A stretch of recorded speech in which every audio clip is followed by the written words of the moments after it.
من الشيطان الرجيم. بسم الله الرحمن الرحيم.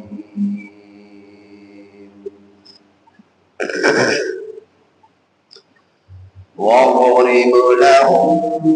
مثل الحياة الدنيا كماء أنزلناه من السماء فاختلط به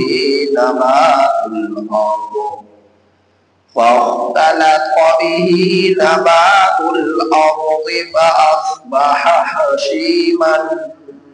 تذروه الرياح وكان الله على كل شيء مقتدرا. المال والبنون زينة الحياة الدنيا والباقيات الصالحات خير عند ربك ثوابا وخير أملا. ويوم نسير الجبال وترى الأرض بارزة وحشرناهم فلم نغادر منهم أحدا وعرضوا على ربك صفا لقد جئتمونا كما خلقناكم أول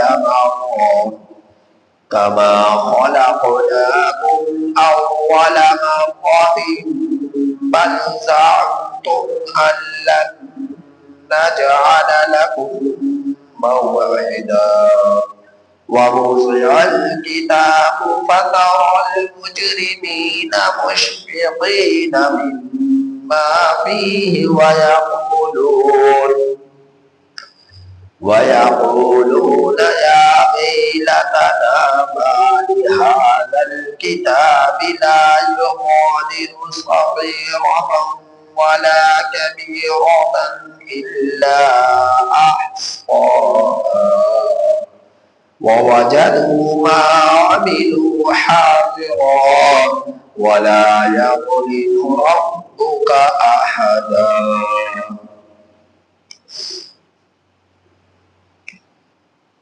یہ سورہ کہف کی آیت نمبر 45 تک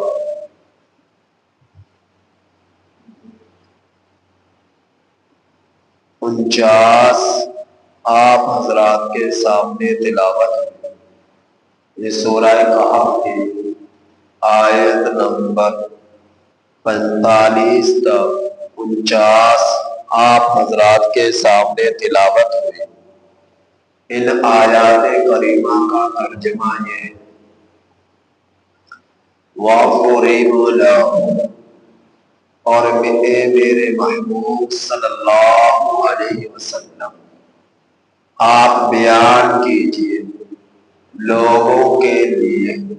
مثل الحیات الدنیا دنیا کی زندگی کی مثال کماء انزلناہ جیسا کہ پانی ہم نے اسے اتارا من السماء آسمان سے فاختلط پھر مل گیا بھی وہ پانی اس کے ساتھ نبات الارض زمین کے سبزہ پھر مل گیا وہ پانی زمین کے سبزے کے ساتھ فَأَصْبَحَ بس ہو گیا حشیماً چورا چور تَذْرُوهُ الرِّيَاحُ اڑتی پھرتی ہے اسے اڑاتی پھرتی ہے اسے ہوائیں وَكَانَ اللَّهُ اور اللہ تعالی عَلَى كُلِّ شَيْءٍ مُقْتَدِرًا ہر چیز پر قدرت رکھنے والا ہے. المال والبنون مال اور بیٹے زینت الحیات الدنیا دنیا کی زندگی کی زینت ہے.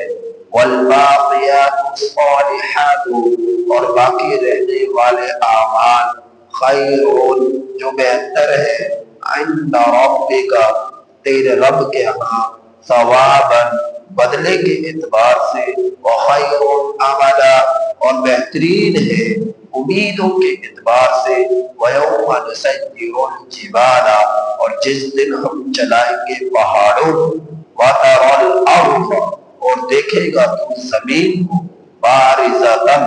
بالکل خالی ہے وحشرناہم اور ہم اکٹھا کریں گے ان لوگوں کو ولم نغادر منهم احدا پھر ہم نہ چھوڑیں گے ان میں سے کسی کو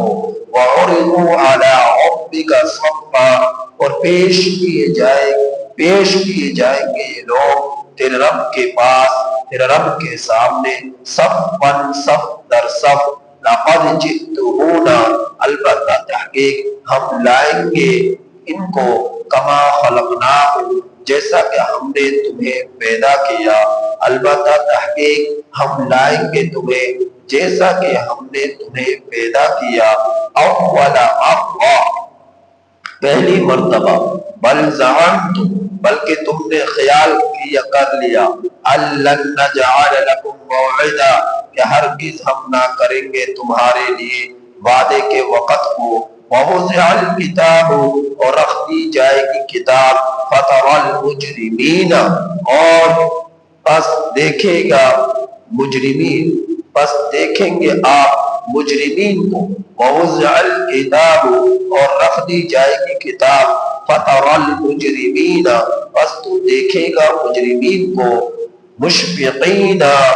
خوف زدہ ہے مما اس چیز سے جو فیہ اس کتاب کے اندر ہے وَيَقُولُونَ يَا وَيْلَتَنَا اور کہیں گے وہ لوگ ہائے افسوس ما لِهَذَا الْكِتَابِ کیا ہو گیا اس کتاب کو لا یغادر صغیرا نہیں چھوڑتی چھوٹی سے چھوٹی چیز کو ولا کبیرۃ اور نہ ہی بڑی سے بڑی چیز کہ نہیں چھوڑا اس کتاب نے چھوٹی سے چھوٹی چیز کو اور نہ ہی بڑی سے بڑی چیز کو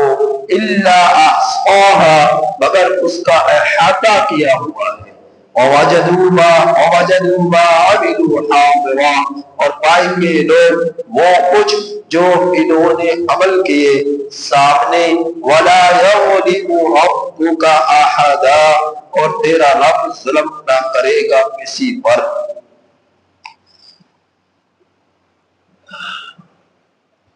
کل کے سبق میں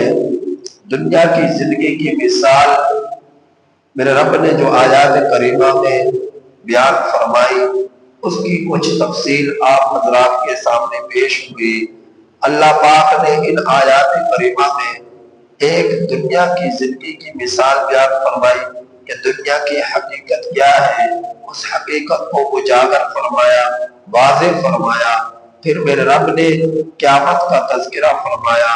اور مجرمین کا رب کے دربار میں پیش کیے جانے کا جو ہے پیش کیے جانے کا حال بیان فرمایا کیا فرماتے ہیں اللہ پاک فرمایا کہ وَضْرِبْ لَهُم مَثَلَ الْحَيَاةِ الدُّنْيَا دنیا کی زندگی کی مثال ایسی ہے جیسا کہ ہم نے آسمان سے پانی اتارا پھر اس پانی نے وہ پانی غلط ہو گیا مل گیا زمین کے سبزے کے ساتھ پھر وہ سبزہ وہ فصلیں ہو گئی چورا چور اڑاتی پھرتی ہے ان فصلوں کو ان پھلوں کو ان بوٹوں کو اس پیداوار کو اس کاشتکار کو ہوائیں اور اللہ تعالیٰ ہر چیز پر قدرت رکھنے والا ہے تو اللہ پاک نے دنیا کی زندگی کی مثال یوں بیان فرمائی کہ ایک چٹیل میدان ہے اور اس پر اللہ کی طرف سے پانی کا نزول ہوا پھر اس پانی نے زمین میں سبزہ اگایا اس میں پھل لگائے اس میں پھول لگائے اس میں غلہ لگایا اناج لگایا چاول کی پیداوار جو کی پیداوار باجرے کی پیداوار گندم کی پیداوار اس کے اندر بہت سارے پھول بوٹے لگے بہت سارے سبزیاں لگی بہت سارے کھانے پینے کی انسان کی خوراک کی جو ہے پھل پھول غلہ اناج وہ زمین نے نکالا وہ پروان چڑھا پھر اس کے وہ جب پروان چڑھا تو اس اسے اللہ سبحانہ و تعالیٰ نے جب جو ہے کاشتکار اس کو کھاتا ہے اور پھر دانے نکالتا ہے، باقی بھوسا رہ جاتا ہے، ہوائیں اس کو اڑاتی پھرتی ہے، اور وہ نام و نشان جو اب سے پہلے کچھ نظر آتا تھا کچھ بھی نظر نہ آ رہا ہے، اور وہ دوبارہ چٹیل میدان بن گیا۔ تو ایک وقت تھا اس فصل کا عروج تھا، اور اب وقت ہے کہ فصل کا دور تک نام و نشان نہیں۔ تو انسان کی زندگی کی مثال کچھ ایسی ہی ہے کہ انسان ایک وقت تھا ماں کے پیٹ میں تھا، پھر ماں کے پیٹ سے دنیا کے پیٹ میں آیا۔ بچپن میں جب اس کے والدین نے اسے دیکھا، اللہ نے بیٹا دیا، بیٹی دی، خوشی سے اس کا چہرہ چمک اٹھا، جگمگا اٹھا۔ پھر وہ بچپنے سے جوانی کی طرف بڑھا، جوانی سے بڑھاپے کی طرف آیا، اور بڑھاپے نے ایسا اسے توڑ دیا کہ اب وہ ہل جل بھی نہیں سکتا، یہاں تک کہ موت نے اس کا خاتمہ کر دیا اور بالکل فنا ہو گیا۔ تو اللہ پاک اس دنیا کی زندگی کی مثال پانچ آسمان سے اترے ہوئے پانی کے ساتھ، زمین کے سبزے کے ساتھ اسی طرح بیان فرمائے، جس طرح وہ زمین پر لگا ہوا سبزہ، زمین پر لگی ہوئی فصلیں، ان کا نام و نشان باقی نہ رہا، اسی طرح انسان کا بھی نام و نشان باقی نہ رہے گا، اور وہ بھی فصلوں کی طرح بالکل ختم ہو جائے گا۔ تو یہ ہے دنیا کی زندگی کی حقیقت۔ لہذا اللہ رب العزت نے اس زندگی کو دیا تاکہ ہم لوگ اپنی آخرت کو آباد کریں، اور اپنی جنت کو جنت کے چٹیل میدانوں میں باغات کا اضافہ کرے، اور وہاں کے درجات کو حاصل کرے، وہاں کی نعمتوں کو دنیا میں اچھے اچھے کام کر حاصل کرنے کی کوشش کرے۔ تو فرمایا کہ دنیا کی زندگی المال والبنون زینت الحیات الدنیا، دنیا کی زندگی کی زینت ہے، مال بھی بیٹے بھی۔ اس سے کیا ہے، تم دنیا میں فخر کرتے ہو کثرت اولاد پر، تم دنیا میں فخر کرتے ہو کثرت مال پر، اللہ تعالیٰ ہمارے یہ مال بھی تم سے ختم ہو جائے گا، وہ بیٹے بھی تم سے جدا ہو جائیں گے، وہ خاندان بھی تم سے جدا ہو جائے گا، تمہارے ساتھ تمہارے اپنے اعمال جائیں گے، اور اس کے سوا کچھ نہ جائے گا۔ اعمال کیا ہوں گے؟ والباقیات الصالحات، باقی رہنے والے اچھے کام، خیر عند ربک، جو بہتر ہے تیرے رب کے ہاں، ثواباً بدلے کے اعتبار سے، وخیر عملا، اور بہترین ہے امیدوں کے اعتبار سے، تمہیں امید لگی ہوگی، اور خوشی والی راحت ہوگی، سکون ہوگا جب تم دنیا کا اندر کچھ پیسہ کر چلے جاؤ گے۔ تو اللہ پاک ہمارے مرنے کے بعد کچھ کاموں کو ہمارے لیے صدقہ جاریہ بنا دے۔ اس کی تفصیل میں پہلے بھی بیان کر چکا۔ صدقہ جاریہ کیا ہے؟ والدین نیک اولاد چھوڑ کر چلے جائیں جو حرام نہ کھائے، جو جھوٹ نہ بولے، جو چوری نہ کرے، جو ڈکیتی نہ کرے، جو ناپ میں کمی نہ کرے، جو رشوت نہ کھائے، جو سود نہ کھائے، اللہ کے احکامات کو فرائض کو عائد کرنا، جو اللہ کی طرف سے فرائض کو پورا کرے، ان کو ادا کرتے رہے، چاہے وہ نماز کی صورت میں ہو، چاہے وہ وضو کی صورت میں ہو، چاہے وہ زکات کی صورت میں ہو، چاہے وہ حج بیت اللہ کی صورت میں ہو، چاہے وہ رشتے داروں کو جوڑنے کی صورت میں ہو، چاہے وہ کثرت تلاوت کی صورت میں ہو، چاہے وہ کثرت صدقات و خیرات کی صورت میں ہو، جس صورت میں بھی ہو، وہ ایسے عمل کر چلا جائے کہ موت کے بعد بھی وہ اس کے لیے صدقہ جاریہ بن جائے۔ اب صدقہ جاریہ میں رہنے والی چیزیں، باقی رہنے والے اعمال جو موت کے بعد بھی جن کا سلسلہ اس کے لیے نیکیوں کی صورت میں جاری رہتا ہے، ثواب کی صورت میں جاری رہتا ہے، وہ کیا ہے کہ کسی نے نیک اولاد چھوڑ دی، کسی نے مسجد بنوا دی، کسی نے مدرسہ بنوا دیا، کسی نے جو کنواں بنوا دیا، کسی نے واٹر کولر شاہراہوں کو لگوا دیا کہ پیاسے لوگ اس سے اپنی پیاس بجھا سکے، کسی نے راستے بنوا دیے، کسی نے قرآن کریم کا نسخہ لگوا دیا، کسی نے کسی طالب علم کا خرچہ اٹھا لیا۔ غرض یہ کہ بے شمار ایسے ذرائع ہیں، اسباب ہیں، طریقے ہیں کہ جن کو وہ اختیار کرے تو موت کے بعد بھی اس کے لیے صدقہ جاریہ بن سکتے ہیں۔ تو والباقیات الصالحات، باقی رہنے والے اعمال کی تفصیل میں کیا ہے وہ اعمال؟ مفسرین نے جو ہے مختلف اقوال نقل فرمائے، سبحان اللہ والحمدللہ ولا الہ الا اللہ واللہ اکبر، یہ باقی رہنے والا عمل ہے، اس سے آپ کی جنت میں باغات لگیں گے، آپ کی جنت زرخیز ہوگی، آپ کی جنت میں نعمتوں میں اضافہ ہوگا، اور در میں اضافہ ہوتا چلا جائے گا۔ نبی کریم صلی اللہ علیہ وسلم جب معراج کی رات تشریف لے گئے، پہلے بھی بیان کر چکا، حضرت ابراہیم علیہ السلام سے ملاقات ہوئی۔ حضرت ابراہیم علیہ السلام نے فرمایا السلام علیکم منی و منکا ورحمۃ اللہ وبرکاتہ من امتی ورحمۃ اللہ وبرکاتہ۔ حضرت ابراہیم علیہ السلام نے فرمایا کہ آپ میری طرف سے اور میری طرف سے اپنی امت کو سلام پیش کر دیجیے گا کہ تمہارا ابا ابراہیم علیہ السلام تمہیں سلام پیش کر رہا تھا۔ اور پھر فرمایا کہ اے محمد صلی اللہ علیہ وسلم، جنت کی زمین انتہائی چٹیل میدان ہے اور سفید ہے، اور اس کے اندر سبزہ اور اس کے اندر زرخیز علاقہ، وہ تو آپ کی امت کے نیک اعمال ہیں، تو انہیں چاہیے کہ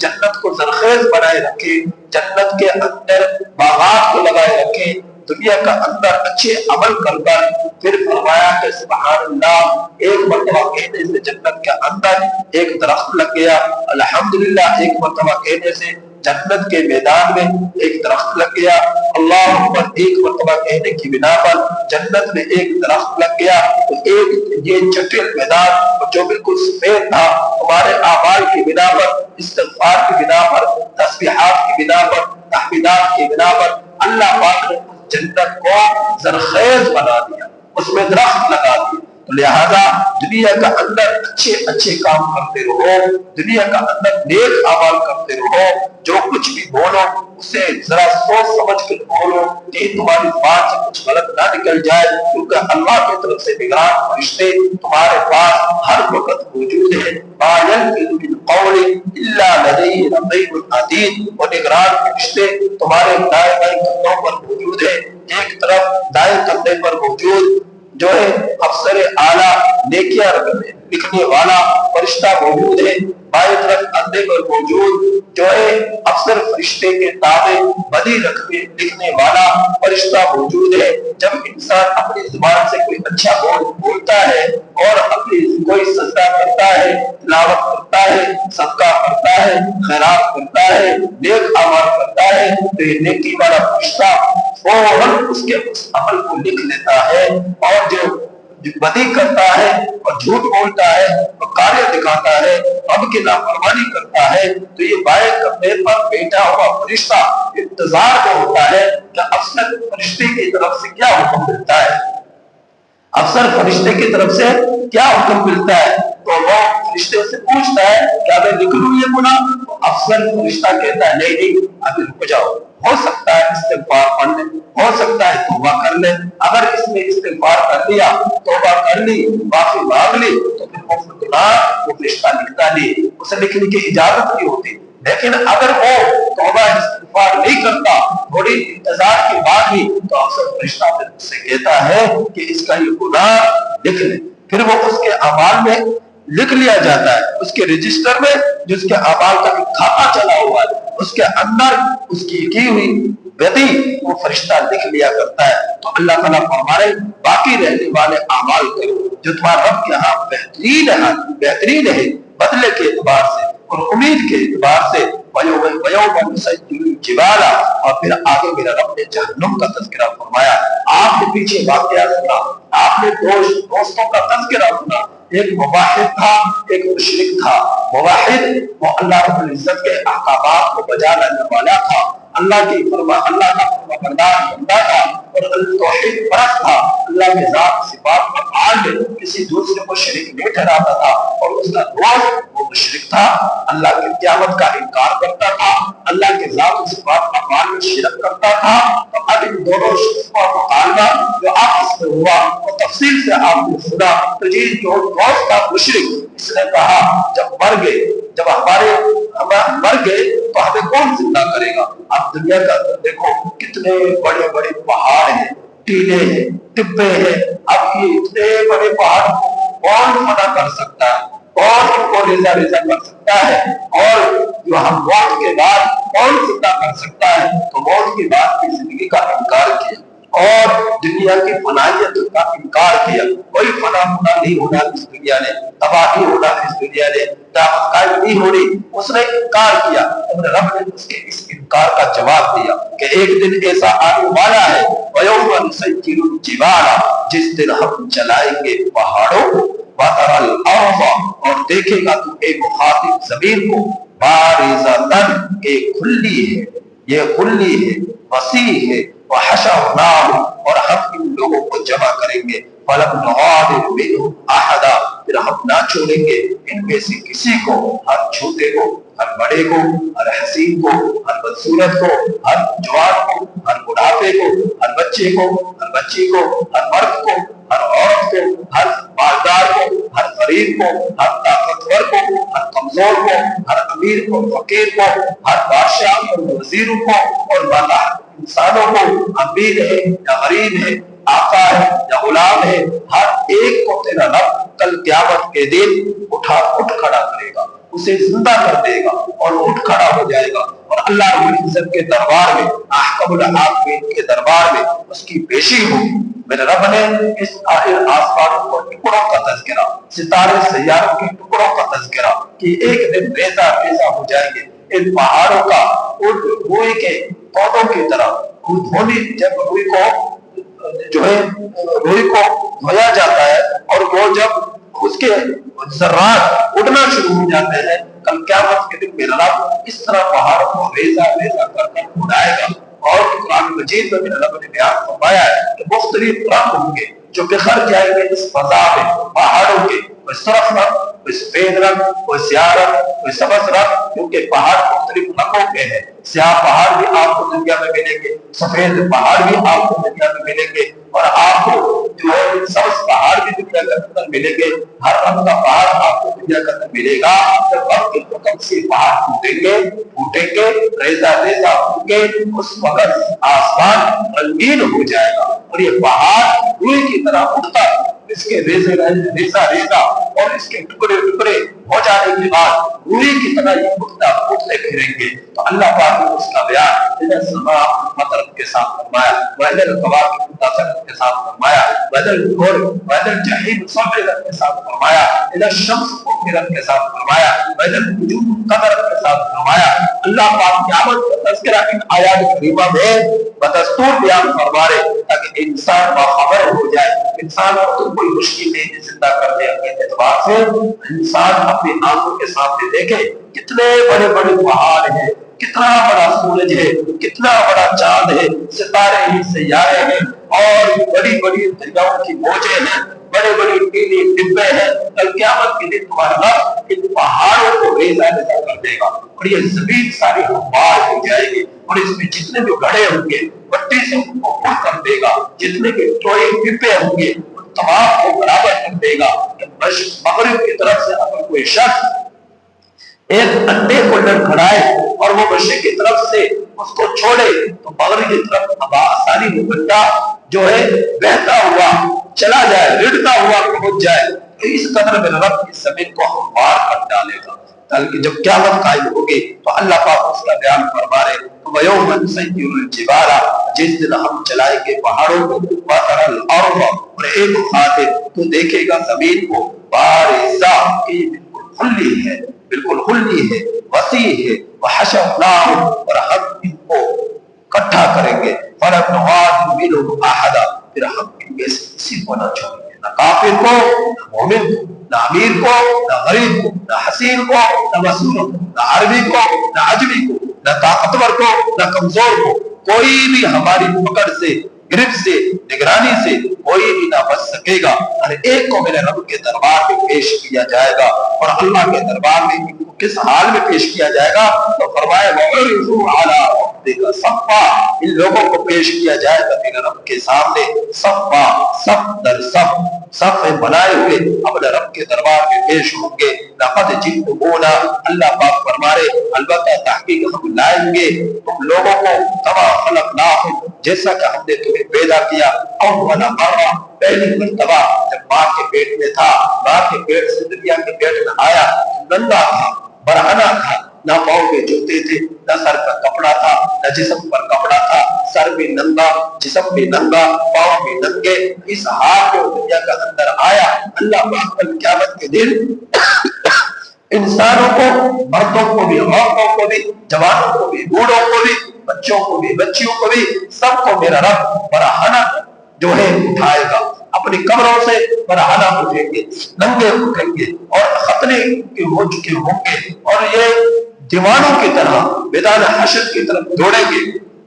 خوف ان پر مسلط ہوگا، اعمال کی بقدر، جس کے جتنے اچھے عمل دنیا میں ہوں گے اسی قدر اس کے اوپر خوف کم ہوگا، جس کے گناہ دنیا کے اندر زیادہ ہوں گے خوف زیادہ اتنا ہی زیادہ ہوگا۔ تو ہم ہر ایک شخص جو خوف میں مبتلا ہوگا، خوف کے بارے میں اس کے جسم سے پسینہ نکل رہا ہوگا، اور اس پسینے کے اندر حدیث پاک میں میرے نبی نے فرمایا کہ کچھ لوگ ایسے ہوں گے اپنے ہی پسینے میں ٹخنوں تک کے پاؤں ڈوب چکے ہوں گے، اپنے ہی پسینے میں کچھ لوگ ایسے ہوں گے گھٹنوں تک ان کا پسینہ بہہ کر ان کے جسم سے گھٹنوں تک ان پانی میں ڈبو دے گا، کچھ لوگ ایسے ہوں گے ناک تک پانی آ رہا ہوگا پسینے کا، کچھ لوگ ایسے ہوں گے جو اس کے چہرے تک اس کا پانی آ رہا ہوگا پسینے کا۔ جس قدر دنیا کا اندر اعمال کیے ہوں گے اسی قدر خوف ہوگا، ہمارے خوف کے ان کے جسموں سے پسینہ نکل رہا ہوگا، اور اپنے ہی ابلے ہوئے پسینے میں ان کے پاؤں سے لے کر سب تک وہ ڈوب رہے ہوں گے۔ تو اللہ تعالیٰ فرمائے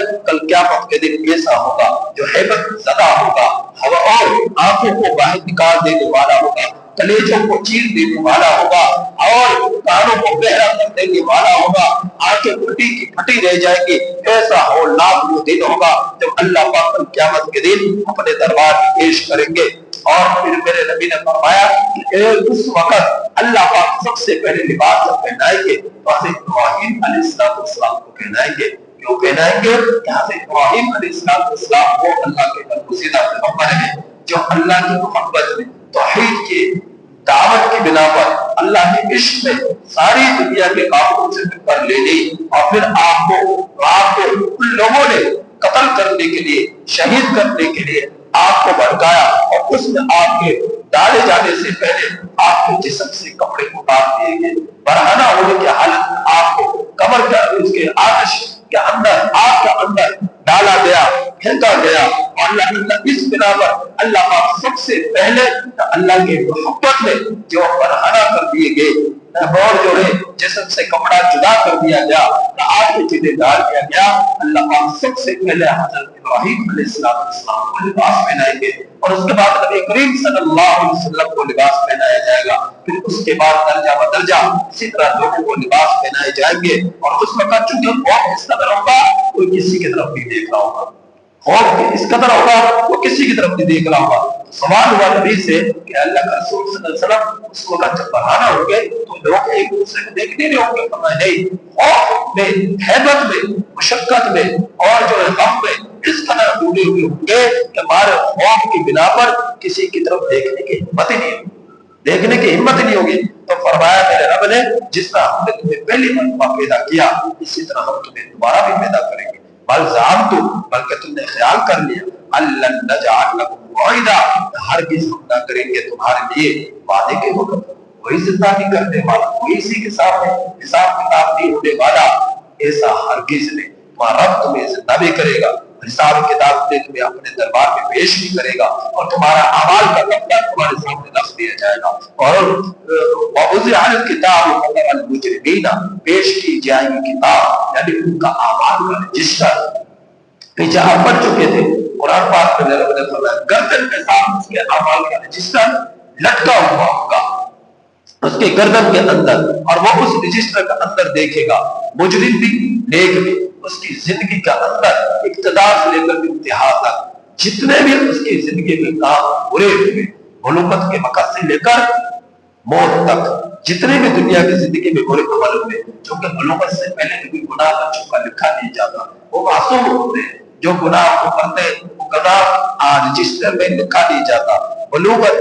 کے بعد اس کی زندگی میں گناہ لکھے جاتے ہیں، جو بھی وہ کرتا ہے، اور اچھے کرتا ہے اچھے عمل لکھے جائیں گے، برے عمل کرتا ہے برائیاں لکھی جاتی ہیں۔ تو اللہ پاک جو ہے ان کے اعمال کا رجسٹر اس کے سامنے پیش کر دے گا، اور پھر ہر پڑھا لکھا، ہر ان پڑھ بڑی تیزی کے ساتھ اپنے اعمال کے رجسٹر کو پڑھے گا کہ اس میں کیا لکھا ہوا، اللہ تعالیٰ خود فرمائے اقرأ کتابک کفیٰ بنفسک اليوم علیک حسیبا، جو کچھ تم نے دنیا کے اندر کیا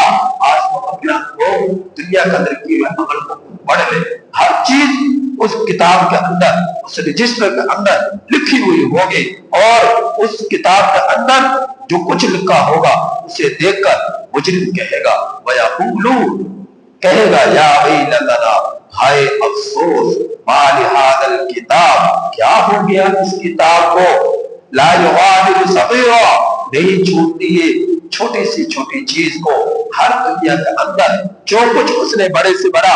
گناہ کیا اور جو بھی اس نے چھوٹے سے چھوٹا گناہ کیا، اللہ پاک ہر چیز کو محفوظ فرمائے، اس لیے فرمایا وَمَن يَعْمَلْ مِثْقَالَ ذَرَّةٍ خَيْرًا يَرَهُ، ذرے اگر بھی آپ نے کوئی نیکی کی ہوگی اسے بھی دیکھ لو گے، وَمَن يَعْمَلْ مِثْقَالَ ذَرَّةٍ شَرًّا يَرَهُ، ذرا اگر بھی کوئی گناہ کیا ہوگا تو اسے بھی پالو گے، کتاب کے اندر ہر نیکی ہر بدی جو بھی اس کی زندگی میں اس سے ہوئی وہ اسے لکھا ہوا پائے گا، اور اس وقت کہے گا ہائے افسوس، کیا ہو گیا اس کتاب کو، لا یغادر صغیرہ، چھوٹی سے چھوٹی چیز کو بھی اس نے نہ چھوڑا، ولا کبیرہ، اور بڑی سے بڑی چیز کو بھی اس نے نہ چھوڑا، یعنی نہ چھوٹے گناہ کو نہ بڑے گناہ کو، الا احصاها، مگر ہر چیز کا احاطہ کیے ہوئے اس نے، ووجدوا ما عملوا حاضرا، رب فرما رہا ہے پا لیں گے یہ لوگ جو کچھ بھی انہوں نے کیے تھے دنیا کا اندر عمل، حاضرا، بالکل سامنے، ولا یظلم ربک احدا، اور تیرا رب کسی پر ظلم نہ کرے گا، تیرا رب کسی پر بھی ظلم نہ کرے گا، ہر چیز انسان جو دنیا کا اندر اس نے کیا ہوگا اسے وہ پالے گا، اچھے عملوں کو بھی برے عملوں کو بھی، لہذا دنیا کے اندر ذرا سنبھل کر زندگی گزارو، یہ نگران فرشتے تمہارے دائیں بائیں کنٹرول پر موجود ہیں، تمہیں نظر بھی آ رہے، تمہیں نظر بھی آ رہے، رب کا فرمان ہے، ساری دنیا کے لوگوں کی باتیں جھوٹی ہو سکتی ہیں لیکن رب کا فرمان جھوٹا نہیں ہو سکتا، ہمارے وجود جھوٹے ہو سکتے ہیں، اللہ کا فرمان جھوٹا نہیں ہو سکتا، ساری دنیا کے جو سائنسدان اور ان کی باتیں ان کی ذہانت جھوٹی ہو سکتی ہے لیکن اللہ کے کلام میں فرمائی ہوئی ان کی ایک چھوٹی سی چھوٹی بات بھی جو حقیقت میں بہت بڑی ہے وہ جھوٹی نہیں ہو سکتی، تو اللہ پاک کسی کو ظلم نہیں کرے گا، جو کچھ لوگ دنیا میں کر رہے ہیں ہر چیز ہمارے سامنے ہوگی اور اللہ کے دربار میں پیش ہوگی، لہٰذا جب ہمیں شرمندگی کا سامنا کرنا پڑے گا، رسوائی کا سامنا کرنا پڑے گا، ذلت کا سامنا کرنا پڑے گا، اس سے پہلے ہمارا رب نے اس دنیا کے اندر موقع دیا، تو ہم لوگ ذرا سمجھ کے زندگی گزاریں، قدم قدم پر دیکھیں کہ ہم تک نہ رب کے نافرمانی نہ ہو جائے، دین کی اصلاح کے خلاف ورزی نہ ہو جائے، دنیا کے اندر زندگی بہت مختصر سی زندگی ہے، اس کو رب کی محبت میں لگا لے، رب کے عشق میں لگا لے، آخرت کے ترجیح دے لے، دنیا کے مقابلے میں دنیا کی زندگی تو باہر بال اور بیٹوں کی ایک کثرت کی بنا پر فخر کا ذریعہ ہے، زینت کا ذریعہ ہے، حقیقت میں ومن حیات دنیا الا متاع الغرور، یہ دنیا کی زندگی دھوکا ہے، لہٰذا اس دھوکے سے ذرا بچ کر رہنا، یہ تمہارا رب نے تمہیں بیدار کر دیا، اللہ پاک سے دعا ہے کہ اللہ تعالیٰ ہمیں ان آیات کریمہ کی قابل سمجھ نصیب فرمائے۔